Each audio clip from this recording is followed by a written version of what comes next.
What's up, guys? I did a video for 2025 for the Ram HDs. I compared the 2500 versus the 3500, showed you guys the ride, comfort, things like that.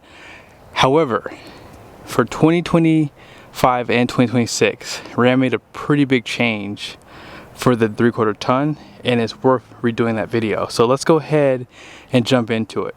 I borrowed these trucks from Garff Chrysler Jeep Dodge Ram here in West Valley, Utah.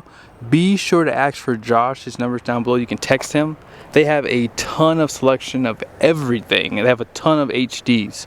Let's go ahead and check out the window stickers, starting with the 3/4 ton, and then I'll show you guys the 1 ton. Now this is going to be for the 3/4 ton. You guys see the base price is $78,875. Mega cab is the configuration. Now this truck has pretty similar options as what you'll see on that 1 ton. I did it on purpose because I want to show you guys the payload in this video, and obviously we want to see just how close they are. They're apples to apples. Here it is for the 1 ton. Base price is $80,390. You guys see some of the options on this one.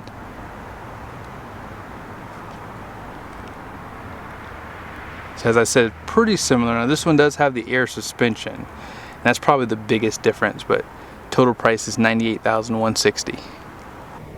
When you consider the base price of these trucks, the 3500 is going to cost you $1,515 more compared to the 2500.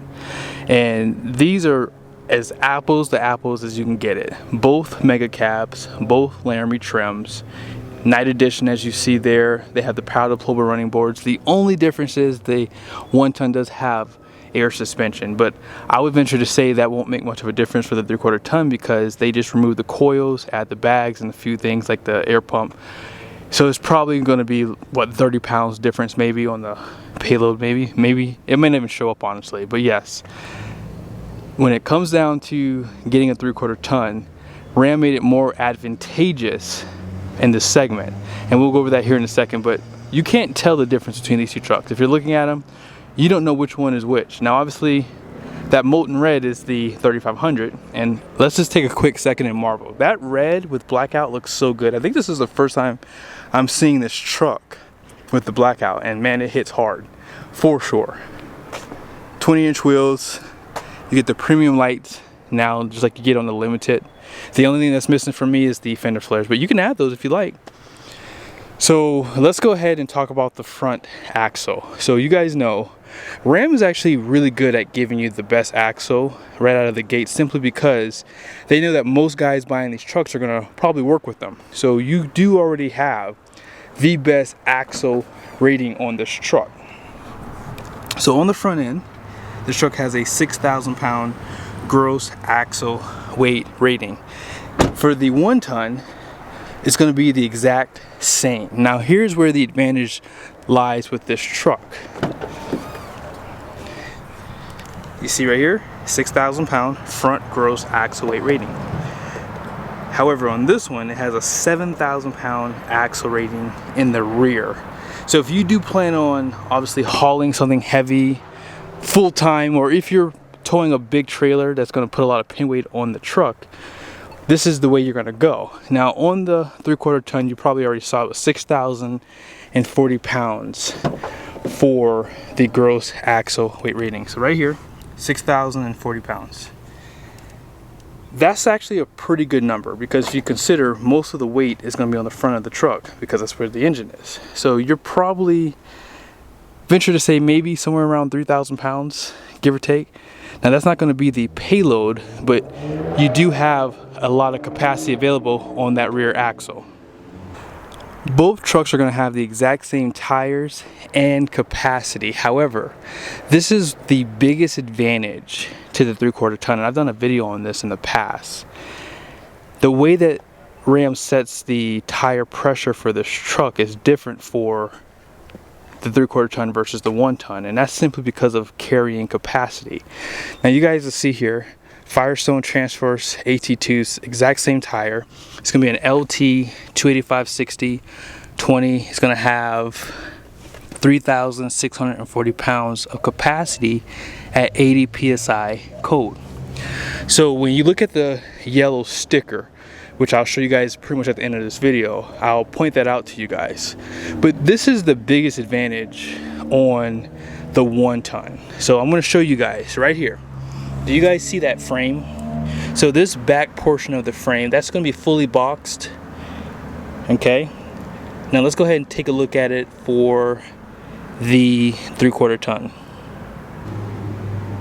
You see that frame section? It's totally different on this side. And that's simply in part to the fact that this truck does use coils out back. So if you're getting a Ram 2500, this is the reason why your truck rides so good. Now if you get the off-road package with the bell stands, believe it or not, that will actually enhance the ride too. So don't skip that package if you're building your truck from the factory. Now on this side, the leaf pack is slightly different because of the air suspension. But here are the leaves, right here. This is going to allow you to carry more payload on the 3500, and why Ram basically rates the trucks the way they do. Same thing goes for Ford and GM. But that frame section is what you can tell really helps you to carry more weight on these trucks.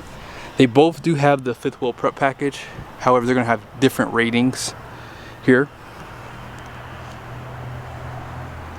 And I'm going to show you guys the towing capacity for both trucks, so I'll compare that at the end of this video. But out back, anti-spin 342 rear axles, that's not going to change. Now let's go ahead and pop the hoods and let's talk about this new Cummins. This has to be the biggest update they did to the Ram HDs.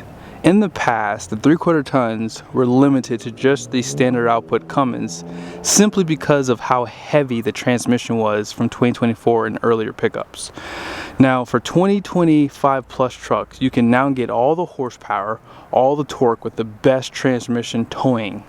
So behind this Cummins is the new 8-speed ZF TorqueFlite transmission. It has deep gears and is very forgiving. If you don't remember, when the 3500s, if you wanted to get the high output, you had to get the Eisen AS69RC. And that transmission was amazing towing. Like nothing could touch it at the time. But it was very, very unforgiving when you were unloaded. And that's where the new 8-speed just shines. So right now, if you're looking at 3/4 ton and 1 ton pickups, the biggest advantage you get is you get the high output Cummins with the best transmission in the market. And I will add to that the most reliable transmission to date, because the ZF TorqueFlite is nothing new. They've been using those transmissions in medium duty trucks for a while now. So 430 horsepower, 1,075 pound-feet of torque in both trucks, and there's nothing else to say. Ram has fixed that problem that they've had in the past. Let's go ahead and talk about the tire pressure out back. So you guys saw that the max PSI was 80, okay? If you run your tires at 80 PSI max, which you can, I've done that in the past, your truck's gonna ride a lot rougher. And so that is the main reason why some people will skip the 1 ton and just go to the 3/4 ton. So you guys see right here, tire pressure out front is 65. It's gonna be the exact same in the rear.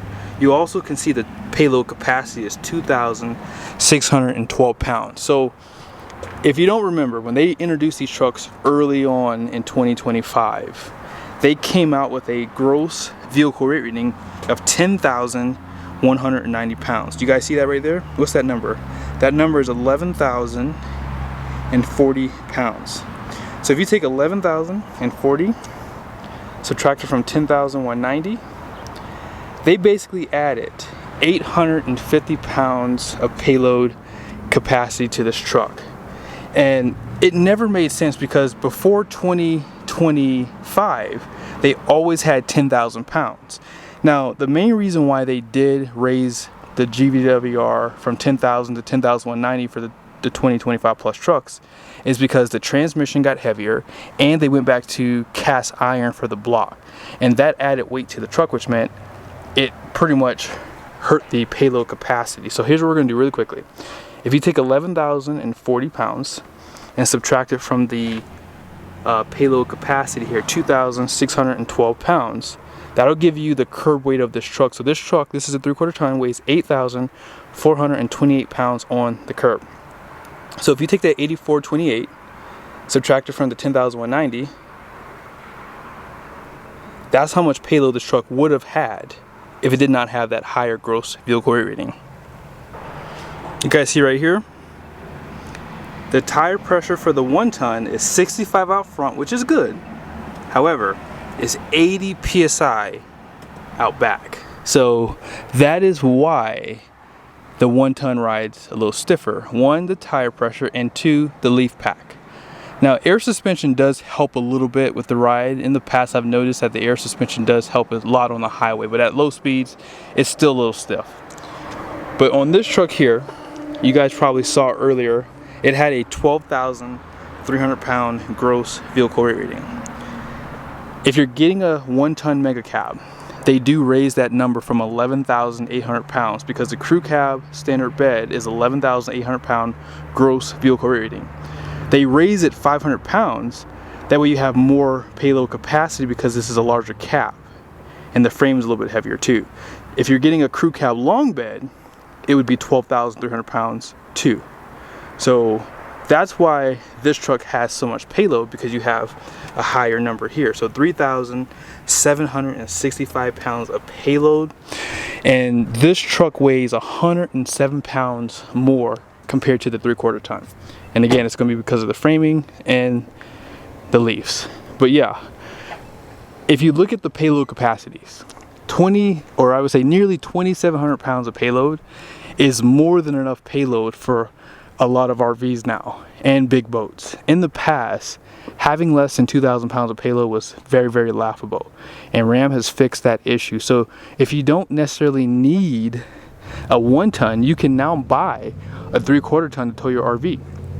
If you're looking at like a 32-foot fifth wheel, this truck will easily tow that, especially if you skip the fifth wheel hitch, things like that. There's a lot of ways you can keep this truck under the gross vehicle weight rating and stay within your payload if you need to tow a trailer. But I hope this video was helpful. I know there's a lot of numbers thrown out there. I am really happy that Ram fixed that problem.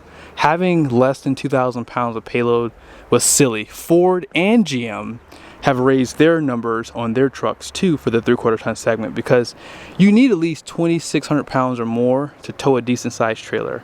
I have a race trailer and the hitch weight can easily get over 1,400 pounds. So when you have an 1,800 pound payload, that only leaves you 400 pounds for your family and your gear, and that's not a lot of weight, trust me. I've literally gotten close on Ram trucks in the past, but not with this truck. So let's go ahead and check out the towing capacities, and then that'll pretty much end the video. Up first is the 3/4 ton. You guys will see right here that gross vehicle weight rating was 11,040. This number is available. I'm not sure if this is for Canada or maybe certain parts of the country. I'm not 100% certain because I've never seen a truck with this number. But right here, this is all-in towing capacity, 15,810 pounds, gross combined weight rating. Now, if you do want Ram boxes, this will reduce the payload by 70 pounds based off of the numbers here. And it looks like the only way you can get a mega cab Laramie with Ram boxes is if you get a 3/4 ton, because when I searched here, I couldn't find Ram boxes. So I'll have to do some research and make sure if that's the case. And maybe I'll do a video if I remember to do that in the future. But for the 1 ton, if you want to tow heavy, this is the truck to do it. You guys saw the payload capacity, a lot more payload compared to the 3/4 ton. So it's going to have a bigger towing capacity number. And I would say this is probably in between Ford and GM. So I would say Ram is probably really up there when it comes down to towing capacity for their trucks. I mean, 24,000 pounds with a single rear wheel is pretty big numbers. But 32,720 pound gross combined weight rating, if you don't know, that's truck and trailer. Be sure to check out Ken Garff here in West Valley, Utah. If you would like to purchase a truck, ask for Josh. See you guys in the next one.